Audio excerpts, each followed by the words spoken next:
There are actors who perform, and then there are men who quietly become history. Robert De Niro belongs to the second kind. He never chased attention, never tried to explain himself, never begged the audience to like him. While others built careers on charm and visibility, De Niro built his on restraint. His power came from what he didn't say, from the moments where silence replaced spectacle.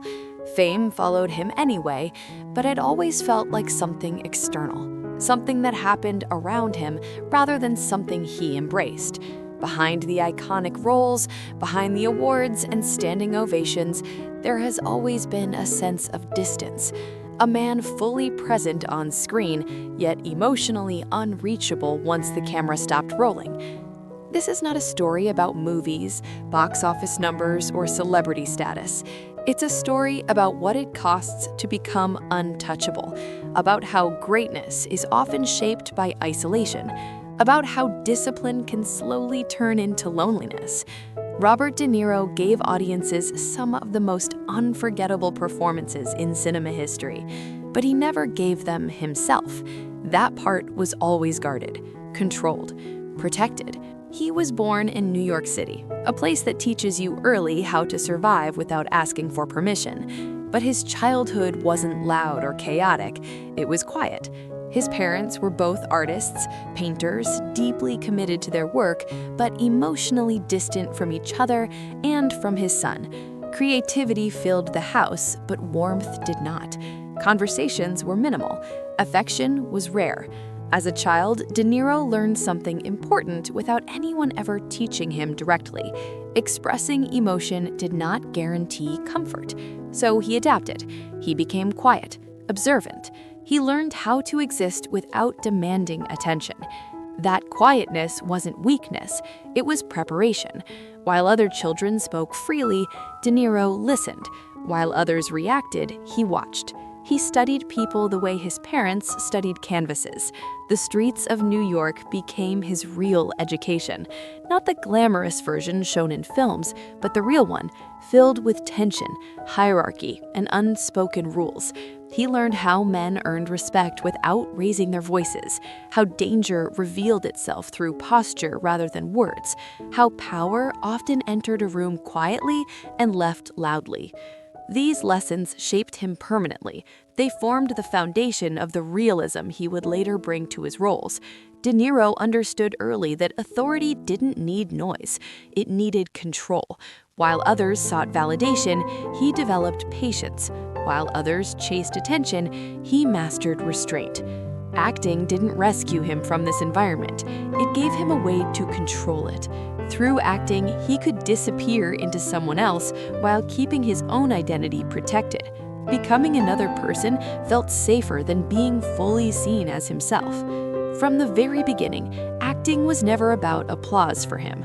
It wasn't about fame or recognition. It was about truth, about observation, about understanding people deeply without revealing anything unnecessary in return. That mindset made him different long before the world noticed his talent. It made him serious in a way that couldn't be faked. He wasn't performing intensity, he was living it. As a young man, De Niro didn't project ambition in the traditional sense. He wasn't loud about his goals. He didn't talk about becoming a star. He simply worked, quietly, relentlessly, and that quiet discipline became his signature. Directors noticed that he didn't ask for attention. He demanded accuracy. Fellow actors noticed that he didn't socialize much. He studied, watched, prepared. He carried himself like someone who understood that power grows slowly, in silence. Long before the world called him a legend, Robert De Niro had already accepted something most people spend their lives avoiding, that excellence requires distance, that mastery requires sacrifice, and that the price of becoming unforgettable is often being alone long before anyone remembers your name. As Robert De Niro moved deeper into acting, it became clear that he wasn't interested in fitting into the industry. He didn't chase popularity, and he didn't try to make himself easier to understand. Instead, he went in the opposite direction. He made himself harder to read, more precise, more demanding. Acting, for him, was not a performance meant to impress others. It was a private contract with himself, a standard he refused to lower, even when no one was watching. This is where his obsession with preparation began to define him. De Niro didn't believe you could convincingly play a man without first understanding how that man lived, moved, and thought. Surface-level emotion meant nothing to him. He wanted the internal logic of a character, the habits, the silence, the contradictions. When method acting entered his life, it didn't feel like a technique he learned. It felt like something he had been waiting for, a way to justify the intensity he already carried. For Taxi Driver, his transformation was not dramatic on the outside at first glance, but internally it was extreme. He drove a cab for months through New York City, not to gather stories, but to absorb isolation, long hours alone, brief, shallow conversations, the feeling of being surrounded by people while remaining invisible. He wanted to understand what prolonged loneliness does to a man's mind, what happens when routine replaces connection, when silence becomes normal. That experience didn't just inform the role, it consumed him. He trained his body with the same seriousness. He gained weight when a role required heaviness, lost it when a role demanded sharpness. He punished himself physically without complaint, without drama. Comfort was never part of the equation. Praise didn't motivate him. Approval didn't guide him. Discipline did. He treated his body as a tool, something to be reshaped in service of truth.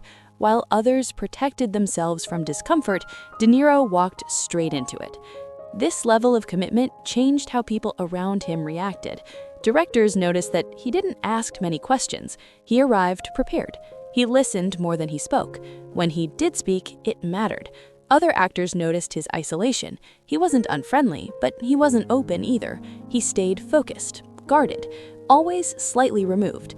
That distance wasn't arrogance, it was protection. To stay that deep inside a role, he couldn't afford emotional noise. Slowly, his reputation shifted. He wasn't just talented, he was reliable.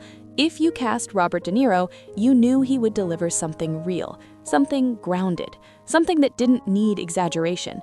The industry began to trust him with darker roles, quieter roles, men who carried violence, fear, or authority beneath the surface, and De Niro thrived there. He understood those men. He had been studying them his entire life. This period also hardened him. Living inside intense characters leaves residue. The line between performance and personal identity begins to blur. De Niro didn't talk about this openly, but those close to him noticed the effect. He became even more reserved, more internal. Acting, which once protected him, now demanded more from him emotionally. The deeper he went, the less accessible he became. But the results were undeniable. His performances carried weight. They didn't beg for attention, they demanded it. Audiences leaned in. Critics struggled to describe what made him compelling because it wasn't charisma in the traditional sense. It was presence, control, the feeling that something dangerous was always beneath the surface, even when he stood completely still. This was when Hollywood began to shift its perception of him. He was no longer just another actor on the rise. He was becoming something harder to define, someone who didn't follow trends, but quietly set standards. He wasn't chasing greatness, he was building it piece by piece, role by role, sacrifice by sacrifice. And as his reputation grew, so did the distance between him and everyone else. Fame didn't soften him. It didn't bring comfort or ease. It reinforced the pattern he already knew. To do the work at the level he demanded, he had to remain separate, focused, alone. What most people saw as dedication was, for De Niro, necessity. This was the only way he knew how to work, the only way he trusted. And unknowingly, he was preparing himself for the role that would define his legacy and permanently change how the world saw him.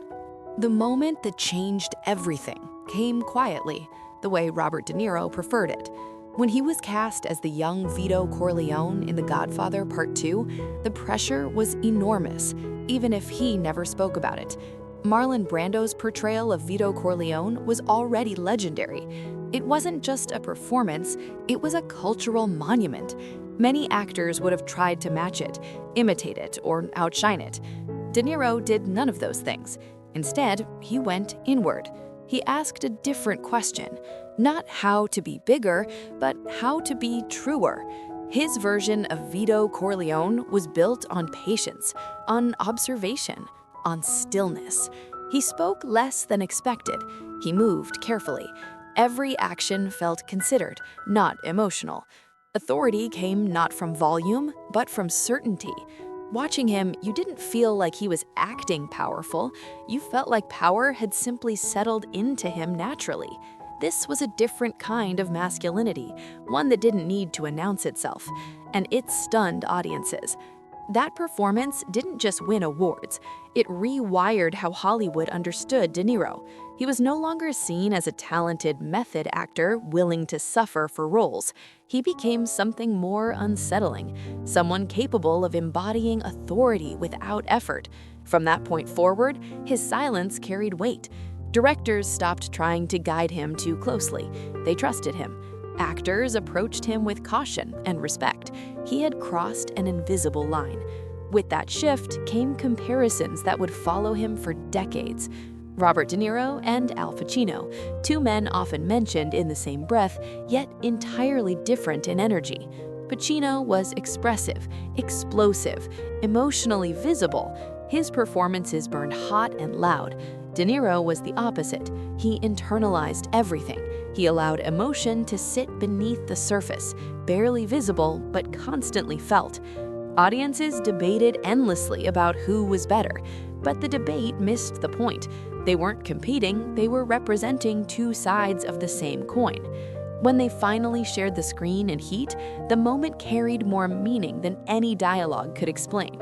Two masters sitting across from each other, not trying to dominate the scene, but acknowledging one another. That diner scene wasn't about rivalry, it was about recognition. Two men who understood what it took to reach that level, the sacrifices, the isolation, the discipline. There was respect there, quiet and unspoken, and it resonated deeply with audiences because it felt real. As De Niro's influence grew, so did his authority within the industry. He didn't need to campaign for roles. Roles were built around him. Characters were written with his restraint in mind. Filmmakers understood that less was more with him. A glance could replace a speech. A pause could replace an outburst. He had mastered the art of presence. But that mastery came at a cost. The more respected he became professionally, the more distant he grew personally. Fame didn't make him accessible, it made him guarded. Trust became selective. Emotional openness became rare. He had built his entire career on control, and that control extended into his personal life. Relationships required vulnerability. His work demanded the opposite. As the years passed, De Niro became a symbol of cinematic authority. Not popularity, authority. Younger actors studied him not for tricks or techniques, but for discipline, for stillness, for how to hold a frame without moving, for how to let silence speak louder than words. He became a reference point, a benchmark, someone whose influence extended beyond his own performances. Yet beneath all of that respect was a man who had grown accustomed to being alone. The habits that built his greatness had also narrowed his world. Acting was once his refuge. Now it was his identity. Stepping away from it meant facing the quiet without purpose. And so he continued, working, building, carrying the weight of his legacy without complaint. By the time he reached the peak of his career, Robert De Niro was no longer chasing excellence. He was maintaining it. And maintenance, at that level, requires constant vigilance, constant distance. The world saw a legend, few saw the cost. Fewer still understood that the silence they admired was the same silence that kept everyone else at arm's length. As time passed, the weight of Robert De Niro's reputation began to change the shape of his life. When you become known as a symbol of authority, people stop interacting with you as a person and start responding to the idea of you. Conversations shift. Honesty becomes rare. Praise becomes constant but shallow. De Niro never chased admiration, yet it followed him relentlessly, and over time it created distance between him and everyone else. Fame did not bring him comfort, it brought pressure. The expectation to always be controlled, always composed, always unbreakable. His private life remained deliberately guarded, not because it was perfect, but because it was fragile. Relationships suffered under the weight of his intensity and his absence. The same discipline that made him great also made him difficult to reach. Emotional availability requires a kind of surrender that De Niro had trained himself to avoid. He had learned early that control was safety. Letting go felt dangerous. And so, even with family, he often remained reserved, measured, careful. Aging introduced a new challenge. In an industry obsessed with youth, aging men are expected to evolve without weakening.